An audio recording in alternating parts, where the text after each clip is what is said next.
protector, 보호자.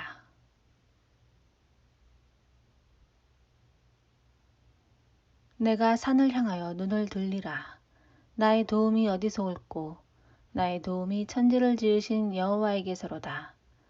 여호와께서 너로 실족지 않게 하시며 너를 지키시는 자가 졸지 아니하시리로다. 이스라엘을 지키시는 자는 졸지도 아니하시고 주무시지도 아니하시리로다. 시편 121편 1절로 4절. 내 삶의 보호자 되시는 주 하나님을 찬양합니다. 이 하나님을 찬양하노라면 늘 생각나는 사건이 있습니다. 어느 날 형님으로부터 전화가 왔는데 어머니께서 병원에 입원하셔서 수술을 받으셨다는 것이었습니다. 자세한 이야기를 들어보니 아침에 남대문 시장으로 출근하시는 길에 지하철 에스컬레이터를 급히 내려가시다가 앞으로 넘어지셔서 심한 타박상으로 병원에 혼자 아픈 몸을 이끌고 가셔서 수술을 받으셨다는 것입니다.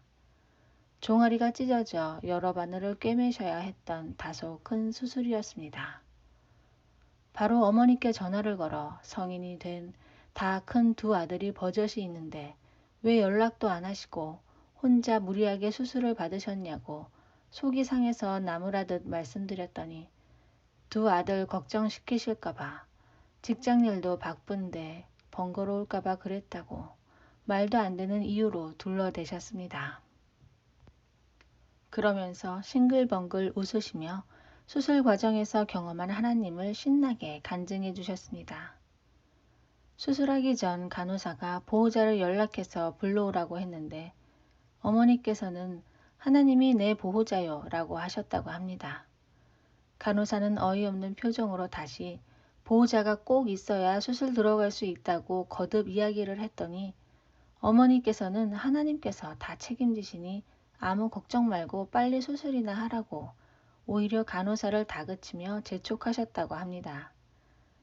결국 수술에 대한 일체의 책임을 병원에서 지지 않을 것에 대한 서명을 하신 후 수술실로 들어가셨습니다. 수술 받으시는 내내 어머니는 연실 감사합니다를 마음으로 되뇌이며 보호자 되시는 하나님을 찬양하여 수술을 잘 받으셨고 뒤늦게 아들들과 연락을 하신 것입니다.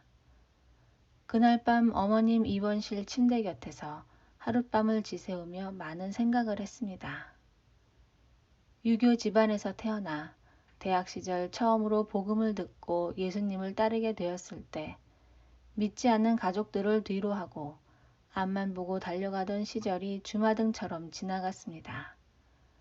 일찍이 아버님과 사별하셔서 홀로 되신 어머니께서는 두 아들에게 유일한 소망을 두시며 다른 어느 때보다도 많은 위로와 격려가 필요하셨었는데 당시 형은 군대에 가 있는 상황에다가 저는 하나님의 일을 한다고 어머니 곁을 많이 지켜드리지 못한 것이 늘 마음 한켠에 큰 짐이었습니다.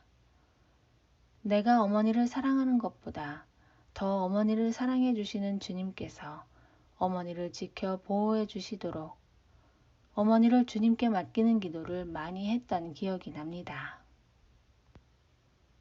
하지만 이제는 어머니께서 예수님을 삶의 구주로 모셔드리고 영원한 생명을 얻게 되셨고 듬직한 성인이 된 두 아들보다도 하나님을 당신의 보호자로 의지하여 남편 되신 주님의 품에 안기어 남은 여생을 아름답게 살아가고 계십니다. 너희가 노년에 이르기까지 내가 그리하겠고 백발이 되기까지 내가 너희를 품을 것이라. 내가 지었은즉 안을 것이요 품을 것이요 구하여 내리라. 이사야서 46장 4절. 선한 목자가 되셔서 우리를 죽을 때까지 인도하시는 든든한 나의 보호자, 참 좋으신 나의 하나님을 온 맘 다해 찬양드리옵니다. 할렐루야. 이 하나님은 영영이 우리 하나님이시니 우리를 죽을 때까지 인도하시리로다. 시편 48편 14절.